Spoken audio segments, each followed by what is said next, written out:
जैसे ही आम आदमी पार्टी आती है सब कुछ होना शुरू हो जाता है। कहाँ से अमृतपाल जो है अवतरित भी हो जाता है, इतना बड़ा अजनाला का कांड भी हो जाता है। जो एक साल पहले जो खालसा ही नहीं था वो खालिस्तान की बात करने लग पड़ता है। वो एक ऐसा कैरेक्टर है जो अवतरित हुआ है। वहाँ के पंजाब के लोग उन्हें उस टाइम जब ये कुछ भी नहीं था, जो उनकी सेवा थी, उनको देखकर उनको संत बाबा जरनैल सिंह जी खालसा पिंजरावाले बोलना शुरू कर देते हैं। अगर आप पुलिस भी देखेंगे किसी गुरुद्वारे मंदिर में अगर कोई इवेंट हो जाए तो वहाँ पुलिस जूते डाल के अंदर जाती है। हाँ, राज करेगा खालसा जो है वो तो हर अरदास में होता है, आज से थोड़ी हो रहा है। वो सिख की जो परिभाषा है वो गुरुओं ने दे दी है, तो उसके अलावा आपको क्या परिभाषा चाहिए और किसी को देने की ज़रूरत पड़नी नहीं चाहिए। व्हाट्सएप यूनिवर्सिटी पे रहेंगे तो कुछ समझ नहीं आएगा, किताबों पर जरूर जाना पड़ेगा, उसके बिना जो है वो गति नहीं है। इस तरह के जो खेल है वो कोई देश हित में नहीं है।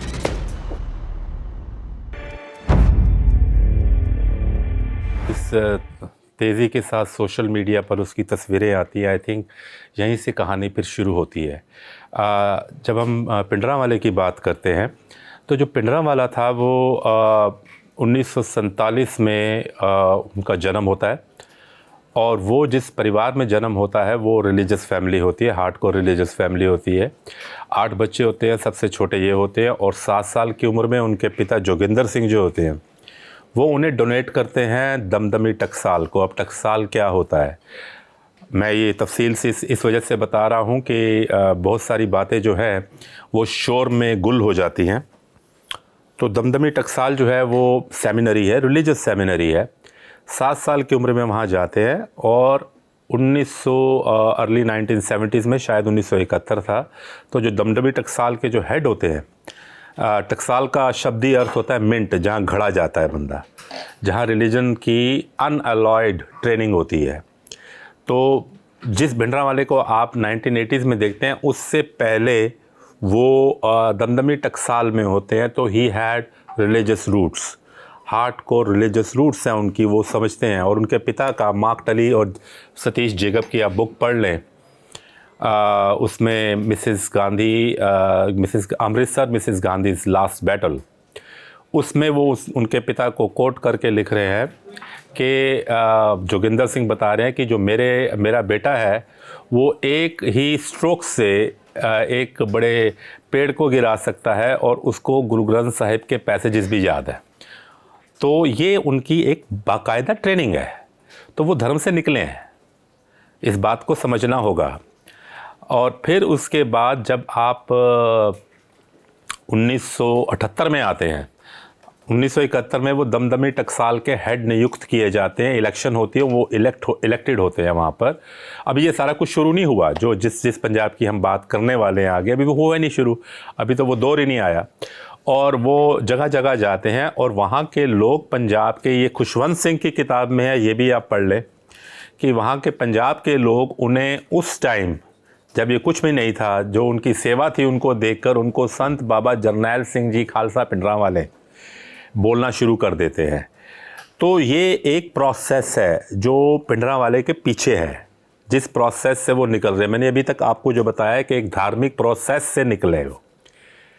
आगे आ जाइए, आगे 1978 आता है, और 77 में एमरजेंसी ख़त्म होती है। और जब एमरजेंसी होती है उसमें सबसे जो तीव्र प्रोटेस्ट हुए होते हैं, कहीं अगर हुए, और भी जगह हुए, लेकिन पंजाब में जेल भरो आंदोलन बहुत चलता है। और उसमें जो अकाली होते हैं, हरचंद सिंह लोंगोवाल, वो बहुत आगे होते हैं। और जो मिसेस गांधी होती है वो बड़ी परेशान होती है उनसे कि ये क्या हो रहा है। तो बहुत ज़्यादा प्रोटेस्ट हुए थे पंजाब में एमरजेंसी के दौरान। तो एमरजेंसी ख़त्म होती है, सेटबैक लगता है, इलेक्टोरल सेटबैक लगता है, कांग्रेस गवर्नमेंट को लगता है। उसके बाद जनसंघ और जनता पार्टी जो है वो आते हैं। फिर उसके बाद पंजाब में अलायंस होता है, प्रकाश सिंह बादल चीफ मिनिस्टर बनते हैं, प्रकाश सिंह बादल के साथ जनसंघ होती है। तो फिर वहाँ से संजय गांधी की एंट्री होती है। किताब पढ़ें, फिर किताब पढ़ें, मार्क टली की किताब पढ़ लें, खुशवंत सिंह की किताब पढ़ें, रिकॉर्डेड हिस्ट्री में शामिल है कि वहाँ पर वो फिर ज्ञानी ज़ैल सिंह, जो कि खुद, जिनको धर्म की बड़ी ज्ञानी है, आफ्टर ऑल ज्ञानी एक क्वालिफ़िकेशन होती है, जिनको बाकायदा नॉलेज होती है, वो फिर उन्होंने एक लीडर को उभारना होता है और वो उसको चुनते हैं। तो एक रिलीजियस प्रोसेस मैंने आपको बताया, एक पॉलिटिकल प्रोसेस बताया, और जब अगले साल एक इलेक्शन होता है एसजीपीसी का, उसमें भिंडरांवाले अपने 4 कैंडिडेट्स खड़े जीतते हैं उनके एसजीपीसी के इलेक्शन में। यहाँ से एक पॉलिटिकल प्रोसेस शुरू होता है। 140 की उस वक्त हाउस होता है और उसमें उसके 4 कैंडिडेट्स जीतते हैं जो उन्होंने खड़े किए होते हैं। 1980 की लोकसभा के इलेक्शन में 3 कांग्रेस कैंडिडेट्स होते हैं जिनका नाम भी बाकायदा दिया हुआ है किताबों में। उनको उनके लिए वो कैंपेन करते हैं। तो ये एक बैकग्राउंड है, जैसे पंजाबी में हम कहते हैं पिछोकड़ है भिंडरांवाले का। ये ऐसे नहीं जैसे हमने अमृतपाल के केस में देखा, और ये ऐसे नहीं कि गनमैन आ गया ऐसे खाम खा के, मतलब ये समझ, हमारी समझ से ये बात दूर हो जाती है कि एक आदमी जो खालसा ही नहीं है, जिसकी लुक ही खालसा की नहीं थी 1.5 साल पहले, फैंसी हेयर कट है, दुबई में है, उसकी फ़ोटोज़ आ चुकी हैं, वो खालिस्तान का पैरोकार कैसे बन गया? ये एक बहुत बड़ी एक इंट्रीगिंग बात है जिसका जवाब ना कोई दे रहा है, ना कोई चर्चा कर रहा है। ये कहाँ से आया? क्योंकि पॉलिटिकल प्रोसेस इन्वॉल्व नहीं है। यहाँ तक कि अकालियों ने डंप किया है। वहाँ पर भिंडरांवाले का जब धर्म युद्ध मोर्चा लगता है, हरचंद सिंह लोंगोवाल लगाते हैं, वो लगाते हैं अनंतपुर साहिब रेजोल्यूशन के ऊपर। उसमें फिर जब कांग्रेस दरबारा सिंह चीफ मिनिस्टर होते हैं, उनसे ही भिंडरांवाला ही फॉल्स आउट विद कांग्रेस, और क्योंकि उनकी एक अपनी बहुत फॉलोइंग हो चुकी होती है, तो अकाली उन्हें को ऑप्ट करते हैं। यहाँ पर अकाली दल ने उनको कंडेम किया है, बीजेपी ने कंडेम किया है, आपने कंडेम किया है। तो ओवरऑल अगर आप देख लेंगे तो सब जगह पर पॉलिटिकल जितनी भी पार्टीज़ हैं, मेन स्ट्रीम पॉलिटिकल पार्टीज़ हैं, मेजर पॉलिटिकल पार्टीज़ हैं, उन्होंने उनके लिए अमृतपाल सिंह अनटचेबल है, लेकिन फिर भी वो आते हैं, एकदम से गनमैन साथ आ जाते हैं, दाढ़ी आ जाती है उनकी। जो 1 साल पहले जो खालसा ही नहीं था वो खालिस्तान की बात करने लग पड़ता है। फिर वो साथ के साथ जब वो बात कर रहा है तो एक इसमें बहुत इंपॉर्टेंट बात जो है, उनका सब टेक्स्ट जो है उसको भी मॉनिटर करना बड़ा ज़रूरी है, क्योंकि समटाइम्स अटेंशन टू डिटेल की बात होती है। वो ये कह रहे हैं, अमृतपाल की आप सुन लें बाइट्स, तो उसमें वो कह रहे हैं कि अगर हिंदू राष्ट्र की बात करते हो तो सिख राष्ट्र में क्या बुराई है। ये सब टेक्स्ट बड़ा एक आपस में बहुत बड़ा इंट्रीगिंग है। क्या वो हिंदू राष्ट्र की हिमायत कर रहा है? तो ये सारी बातें एक इतना बड़ा इसने एक कन्फ्यूजन क्रिएट कर दिया है जो, और शोर इतना है कि वो मूवमेंट आ गई। मूवमेंट कैसे आ गई? उस वक्त जो 1980 था, उस वक्त का जो दौर था, उसके पीछे कई मेजर कारण थे जिसकी वजह से एक इतनी बड़ी इंसर्जेंसी का, जो उसमें पॉलिटिकल कारण भी थे, उसमें लैंग्वेज का कारण भी था। उससे पहले 1966 तक जो पंजाबी सूबा मूवमेंट चलती है, पंजाब को स्टेटहुड नहीं मिलती, वो कारण था। नेचुरल रिसोर्सेज का कारण था। फिर उस वक्त जो वहाँ के रीजनल एक ख़ास सेक्शन ने एक रोल प्ले किया, मीडिया ने वहाँ के, उसका कारण बनता है। कई बातें आपस में पाइल अप होती हैं। दरबारा सिंह और ज्ञानी जैल सिंह की जो विद इन कांग्रेस राइवलरी होती है वो प्ले आउट करती है। लेकिन इस वक्त जो हमें लग रहा है, अगर आप इंटेलेक्चुअल सर्कल्स में देखते हैं, क्योंकि हर चीज़ जो है वो मीडिया की हेडलाइंस से नहीं चल रही होती, हकीकत कुछ और भी होती है, तो वहाँ पर जब चर्चा होती है, इसको माइन्यूटली ऑब्जर्व किया जाता है, तो ये भी देखा जाता है कि इसके पीछे जो सब टेक्स्ट जो एक और चल रहा है कि ये कहीं एक परसेप्शन क्रिएट की जा रही है कि किसी किस्म का लो इंटेंसिटी कॉन्फ्लिक्ट है। लेकिन अगर ये कोई वेस्टेड इंटरेस्ट जो भी हैं, जो भी ये परसेप्शन भी क्रिएट करना चाहते हैं, वो कोई देश का भला नहीं कर रहे। सिर्फ मैं यही कहना चाहूँगा, क्योंकि अमृतपाल को आप छोड़ दें, अब वो मैंने आपको बता दिया कि वो एक ऐसा कैरेक्टर है जो अवतरित हुआ है, एक एपरेशन की तरह आया है, जिसका कोई बैकग्राउंड समझ नहीं आ रहा, जिसकी रिलीजियस रूट्स नहीं हैं। लेकिन ये बात तो नहीं है ना कि सारे ऐसे हों। तो एक से कई बार जो होते हैं बात निकल जाती है, एक हीरो बन जाते हैं, क्रिएट हो जाते हैं। अब देखिए, इनसे पहले दीप सिद्धू आए थे। दीप सिद्धू भी, वो भी उनके सिर पे बाल नहीं थे, दाढ़ी कटी हुई थी, वो निशान साहब लेके वहाँ पहुँच गए लाल किले में। अच्छा, फिर एक ऐसा माहौल रच दिया गया पंजाब में, वेस्टेड इंटरेस्ट ने उनको शहीद करार दे दिया। अभी वो शहीद कहाँ से हो गए? शहीद का कॉन्सेप्ट ही हमें समझ नहीं आया वहाँ पर, जब कुछ लोगों ने उन्हें शहीद कहना शुरू कर दिया। शहीद तो भाई सती दास थे, भाई मती दास थे, जिनका चांदनी चौक में जिनको देग में डाला गया। तो कहाँ वो शहादतें, कहाँ दीप सिद्धू को आप शहीद कह रहे हैं। तो ये ओवरऑल एक ख़ास किस्म का there is a method in this madness. उस मैडनेस को समझना होगा कि ये कैसे मैन्युफैक्चर किए जा रहे हैं हीरोज़। एक बात ज़रूर मैं इसमें यूँ कहूँगा कि ये हो कैसे रहा है, इसके पीछे जो अकाली लीडरशिप है उसकी रेलेवेंस जो ख़त्म हुई है पंजाब में, वो बहुत बड़ा कारण है। सिख कम्युनिटी में उसको लीडर नहीं है, उनके पास एक वैक्यूम है, रिलीजियस लीडर नहीं है जो क्रेडिबल लीडर हो। जो पहले जो थे मास्टर तारा सिंह थे या लोंगोवाल थे, लीडर्स थे, गुरचरण सिंह टोड़ा थे। अब ऐसे है कि अब हम इलेक्शन में हमें रिजल्ट्स में हमें दिख रहा है कि जैसे जैसे आ रहे हैं कि कहाँ अकाली दल बिल्कुल नीचे जा चुका है, लोगों में विश्वास ख़त्म हो चुका है। इंस्टीट्यूशंस में जो है वो भी, जब आप चाहे एसजीपीसी हो भी हो, तो वहाँ पर भी लगता है कि कोई ऐसी बात अब रह नहीं गई कोई क्रेडिबल बात लगे, कि सबको लगता है कि एक परिवार के लिए वो सारी बात कर रहे हैं। तो ये सारे कारण मिलके जो है ऐसे जो है एक जो वेस्टेड इंटरेस्ट है उनको एक मौका मिल रहा है कि वो किसी ना किसी तरीके से कुछ परसेप्शंस क्रिएट करे, बोगस हीरोज़ क्रिएट करें, और फिर उससे जो है वोट की राजनीति हो। एक लगे कि एक फ़िरके को तोड़ दिया जाए, दूसरा जुड़ जाए, तीसरा जुड़ जाए। लेकिन पंजाब के संदर्भ में मैं ये समझता हूँ इस तरह के जो खेल है वो कोई देश हित में नहीं है। देखिए, अगर हमें ये समझ आ रहा है कि यहाँ पर बैठे हुए जो लोग हैं कि ये एक मैन्युफैक्चर्ड हीरो हैं जिनका कोई बैकग्राउंड नहीं है, तो वहाँ दुनिया को भी समझ आ रहा होगा। लेकिन उसके बाद जब हम विदेश की बात करते हैं, विदेश में बैठे सिखों की बात करते, तो एक और परसेप्शन क्रिएट हो रही है कि वो खालिस्तान के समर्थक हैं। हाँ, एक सेक्शन है, लेकिन वो जो सेक्शन है वो कौन सा सेक्शन है? आपको मलेशिया में तो आवाज़ नहीं मिलती इस तरह की, आपको थाईलैंड में भी नहीं मिलती, आपको सिंगापुर में भी नहीं मिलती। क्यों नहीं मिलती? क्योंकि अच्छा, अब आप ये देखिए, वहाँ पर जो सिख गए हैं वो आज़ाद हिंद फ़ौज के टाइम से गए हुए हैं, कोई आज के नहीं गए हुए, और बहुत बड़े बड़े व्यापारी हैं वहाँ पर।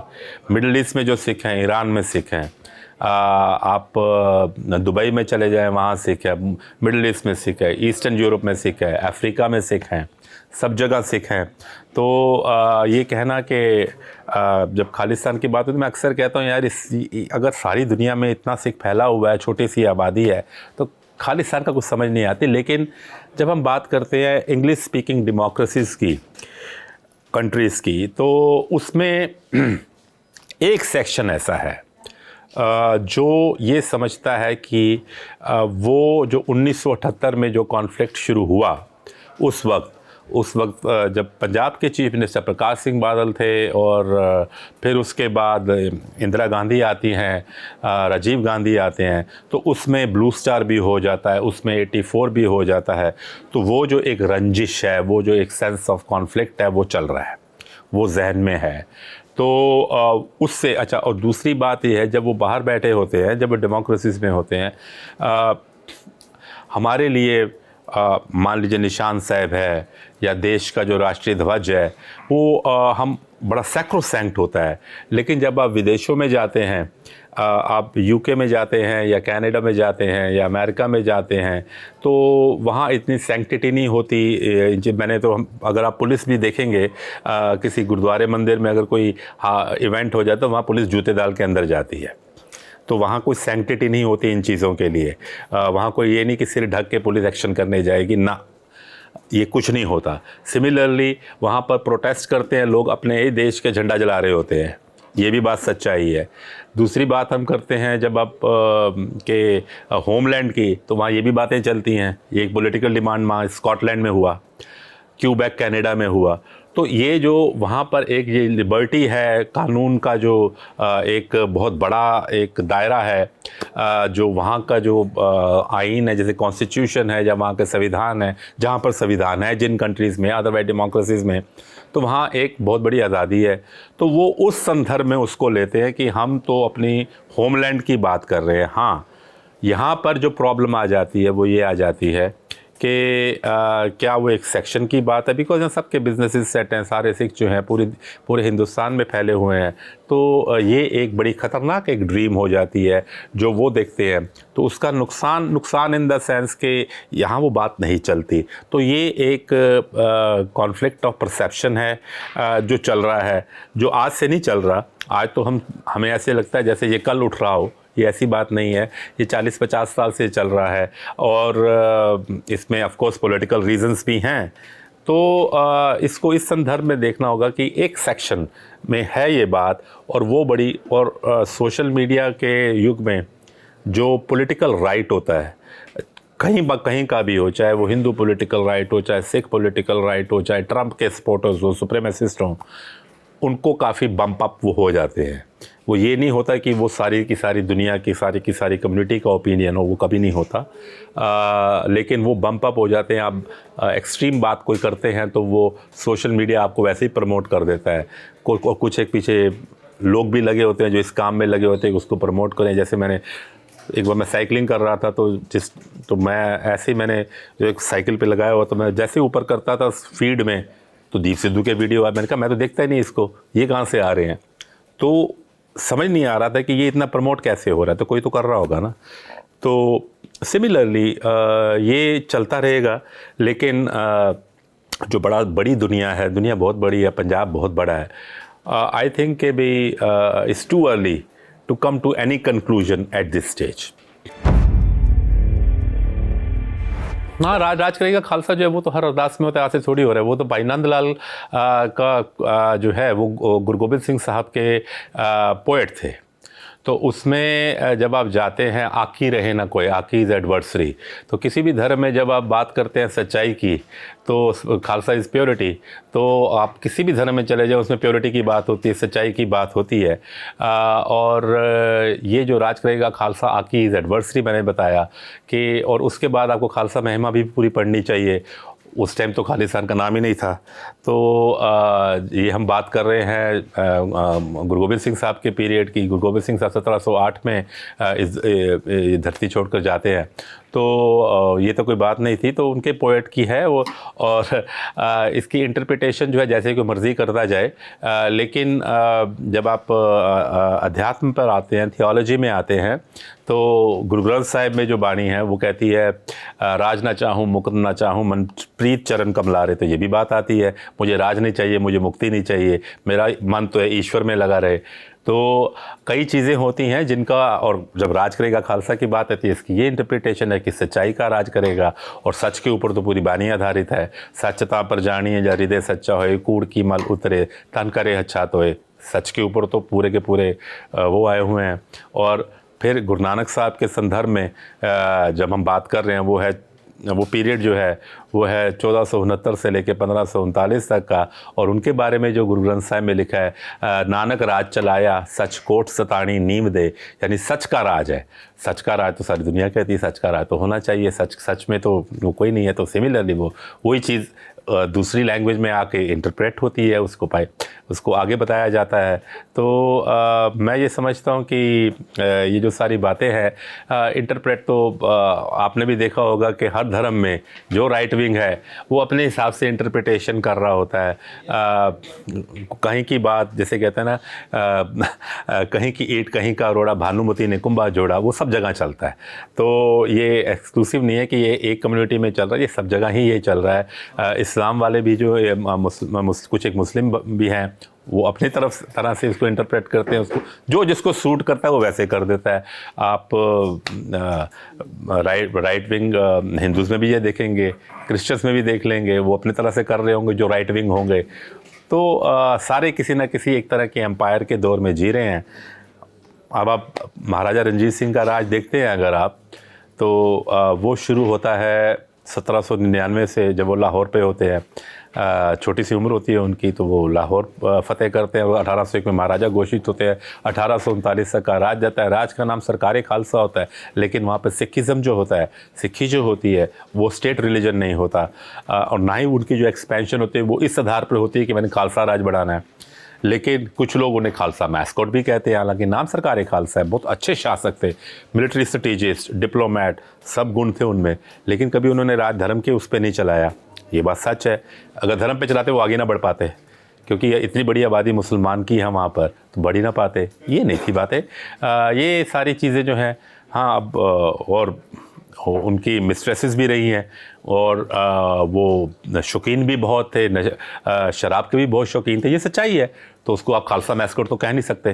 तो बातें चलती रहती हैं। इतिहास को मैं इतना ज़रूर मानता हूँ कि जब तक आप व्हाट्सएप यूनिवर्सिटी पे रहेंगे तो कुछ समझ नहीं आएगा, किताबों पर ज़रूर जाना पड़ेगा, उसके बिना जो है वो गति नहीं है।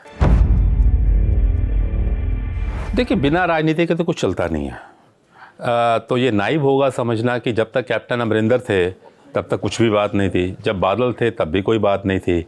जैसे ही आम आदमी पार्टी आती है सब कुछ होना शुरू हो जाता है। कहाँ से अमृतपाल जो है अवतरित भी हो जाता है, इतना बड़ा अजनाला का कांड भी हो जाता है। क्योंकि आप देखिए कि जैसे मैंने कहा, एक वैक्यूम तो दिख रहा है कि अकाली दल ख़त्म हो गया। अच्छा, उसके बाद आपने देखा होगा कि किसानी आंदोलन भी हुआ, और किसानी आंदोलन में हालांकि कैप्टन अमरिंदर सिंह ने किसानों की बहुत सपोर्ट की, अकालियों ने भी की, लेकिन वहाँ से जो उसका एंड रिज़ल्ट ये निकला कि लोग सब जगह से जो है वो डिससेटिस्फाइड हो गए, और उसका पूरा का पूरा जो लाभ है वो आम आदमी पार्टी को मिलता है। ये सच्चाई है। और उसमें ना सिर्फ सिख बल्कि पंजाब के हिंदू भी इस दफ़ा वोट डाल, तभी तो 90 से ऊपर 117 सीटों में से 90 से ऊपर सीटें लेके जाती है आम आदमी पार्टी। ऐसे तो पॉसिबल नहीं था। तो सारा कुछ जो है हमने देखा कि ये एक बहुत बड़ा एक बदलाव आता है। एक आम आदमी पार्टी इतनी बड़ी स्टेट के ऊपर आकर उसकी हुकूमत होती है, और उसके बाद ये सब कुछ शुरू हो जाता है। जहाँ तक स्टेट गवर्नमेंट का सवाल है कि उन्होंने इसको ढील दी, ये भी बात आ रही है कि हालांकि स्टेट के पास बहुत पावर है, ऑफ कोर्स एक फुल फ्लेज स्टेट है, दिल्ली की तरह है तो है नहीं। दूसरी बात यह है कि सेंट्रल एजेंसीज़ की भी बात आती है। अगर हम अभी देखेंगे पीएफआई की अगर जब रेड करनी थी, जब वो आउटलॉड नहीं भी थी, उससे पहले सेंट्रल एजेंसीज जाती थी, किसी को बेंगलोर से उठा रही है, किसी को केरल से उठा रही है, किसी को तमिलनाडु से उठा रही हैं। तो यहाँ क्या था पंजाब के संदर्भ में, मैं सच जानिए, पंजाब के संदर्भ में मैं ये वर्ड यूज़ कर रहा हूँ, ये इक्की दुक्की कई आए कई गए, अमृतपाल जैसे। ये कोई ये नहीं है कि ये कोई नई चीज़ हो रही है, कई आए कई गए। ये पंजाब है, और ये वो स्टेट है। आप तो छोटा पंजाब देख रहे हैं, तो अगर आप इसे कंबाइन करते हैं जो खैबर पास तक जाती है, तो यहाँ पर तो सिकंदर भी आया था, और यहीं से अफ़गानी रूलर्स भी आए थे। तो ये वो खित्ता है जिसने सब कुछ सहा है, और इसमें बहुत लोग आए, बहुत चले गए, बहुत हीरो भी बन गए, बहुत ज़ीरो भी हो गए, वो कोई नहीं है। बात यह है कि ये एक 30 साल का लड़का आकर इतना बड़ा बवाल कर जाता है, और उसके बाद है सारा कुछ वो लफाजी। एक अजनाला कांड अगर आप छोड़ दें, गलतियां वो कहाँ करता है कि वो धर्म के वो गुरुद्वारों में जाकर फर्नीचर तोड़ता है। पहली गलती, उस पर भी बात हो सकती थी कि गुरुद्वारों में आपको घुसने का किसने कह दिया कि आप फर्नीचर तोड़ो, और ये को कि ये मर्यादा के ख़िलाफ़ है। अगर ये मर्यादा के ख़िलाफ़ है तो आग लगाने की किसने आपको इजाज़त दे दी। दूसरी गलती, गुरु ग्रंथ साहिब को आगे रखना, यानी उसकी ट्रेनिंग पूरी नहीं थी। वो जो भिंडरा वाले की हम बात शुरू से था, जहाँ से हमने की, तो ये दिख रहा है, ये किसी को भी दिख जाएगा जिसको थोड़ी सी भी समझ है कि ये अभी अनट्रेंड है, इसका इसने सिर्फ भेक बनाया है, इसको ट्रेनिंग ज़बान की है, बोलना आता है, कद काठ ऊंचा है, गनमैन रख लिए, वो पूरा का पूरा ऑरा क्रिएट कर लिया, तो इम्प्रेशनेबल माइंड को लगेगा वो हो ये फलाना ढिमकाना, ये कोई बहुत बड़ा कोई आइडियोलॉग आ गया है। ऐसी बात नहीं थी, कर सकते थे। आपके पास ऐसे ऐसे अब कानून है, वो जिस कानून का हवाला करता है। इंडिया में तो ऐसे अब UAPA वाला कानून भी है, जिसमें अगर आप सोच भी रहे हैं सक्सेशन के बारे में तो उस पर भी कार्रवाई हो सकती है। ये भी कानून है ना। तो यहाँ तो कुछ भी नहीं हुआ, तो सेंट्रल कानून भी है, स्टेट के कानून भी है, IPC भी है, सब कुछ हो सकता, क्यों नहीं हुआ। तो ये इसमें आखिर वही बात है कि शायद अब ये हाई पॉलिटिक्स है। मैं इसमें जब तक मुझे इस बात का पूरा ज्ञान ना हो मैं बोल नहीं सकता, लेकिन जो नहीं हुआ वो हमें दिख रहा है, जो हुआ वो तो पता ही है आप।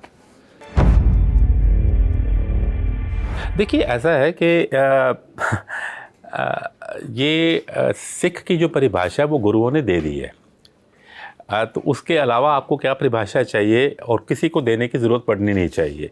वो गुरुओं ने ऑलरेडी सिख की परिभाषा दे दी है, वो बाकायदा दर्ज है और उस पर किसी को कष्ट नहीं करना चाहिए, चाहे वो किसी भी आइडियोलॉजी का हो, असिमिलेट करने का यत्न करता हो। और दूसरा ये है कि ये जिस आर्टिकल की बात कर रहे हैं ये कॉन्स्टिट्यूशनल बात है। अब किरपान तो उसमें लिखा हुआ है कि कॉन्स्टिट्यूशन में कि किरपान जो है वो अलाउड है, कॉन्स्टिट्यूशनल आर्टिकल है, लेजिटिमेट है। तो जो बातें जिनका ये इन्हीं बातों के ऊपर पहले बहुत इन बातों को मिल्क किया जा चुका है ऑलरेडी, अब ये बातें मिल्क नहीं होती कि ये बड़ी एक ना पुरानी बातें हैं, वो आगे जा चुकी है। और सिख की पहचान उसकी वैसी दिख से ही हो जाती है, गुरुओं ने ऑलरेडी डिफ़ाइन कर दिया। हाँ, प्रॉब्लम यह आ जाती है जिसका अमृतपाल जैसे लोग फ़ायदा उठाते हैं जब कोई ये कहे कि नहीं जी तुम ये नहीं तुम ये हो। भाई तुम्हें भी क्या ज़रूरत है ऐसा बोलने की, तुम्हें उसमें क्या मिल रहा है, क्यों डिफ़ाइन कर रहे हो? जो ऑलरेडी डेफिनेशन मिल चुकी है तो वो डिफ़ाइन करना भी जो है वो ऐसा लगता है कि वो एक कॉन्फ्लिक्ट का एक आप रास्ता खोलते हो कि इससे आप रिएक्ट करो और रिएक्शन के बाद जो है वो बात पहले कि ये तो हमारी होंद को, कम्युनिटी की होंद को असिमिलेट करने का यत्न हो रहा है और ये एक इनसिक्योरिटी क्रिएट कर देनी, उससे काफ़ी मुझे लगता है कि इससे भी गुरेज करना चाहिए। अगर आप ओवरऑल बाणी पढ़ते हैं ना, गुरबाणी पढ़ते हैं, तो उसमें तो पूरा यूनिवर्स ही जो है वो एक बताया है। मानस, अच्छा, गुरु गोबिंद सिंह साहब की बानी भी ले लीजिए, चाहे गुरु ग्रंथ साहिब की बानी ले लीजिए। और गुरु ग्रंथ साहिब में आपको पता होना चाहिए कि 10 में से 6 गुरुओं की बानी है, 15 वो भक्त हैं, कबीर है, नामदेव है, त्रिलोचन है, तन्ना है, रामानंद है, परमानंद है, फरीद है जो कि पाकपटन का है, जयदेव है जो कि बंगाल का है।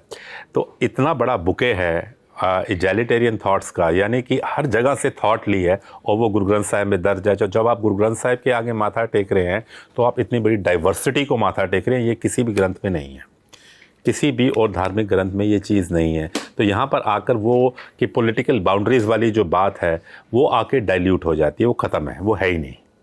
अगर आप इसे बिल्कुल उस पर्सपेक्टिव से देखें, वहाँ तो बात है कि अगर अब आप दरबार साहिब जाते हैं, गोल्डन टेम्पल जिसे कहा जाता है, जाते हैं, 4 दरवाजे हैं कि सारे ऑल वेलकम। लंगर का जो कॉन्सेप्ट है, एवरीवन इज़ वेलकम। तो इसमें ये बातें कहाँ से निकलती हैं, कैसे आई? मेरे ख्याल से ये सारा कुछ शुरू होता है आज़ादी के बाद से।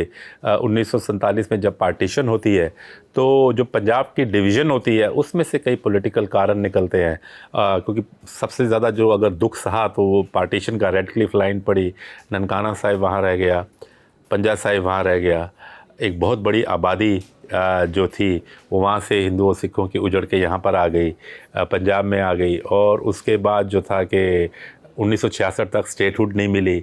तो कई उसके राजनीतिक कारण है जिसमें से ये सारी बातें पॉलिटिकल स्टेटमेंट है, ये इसका धर्म से शायद कोई लेना देना नहीं है।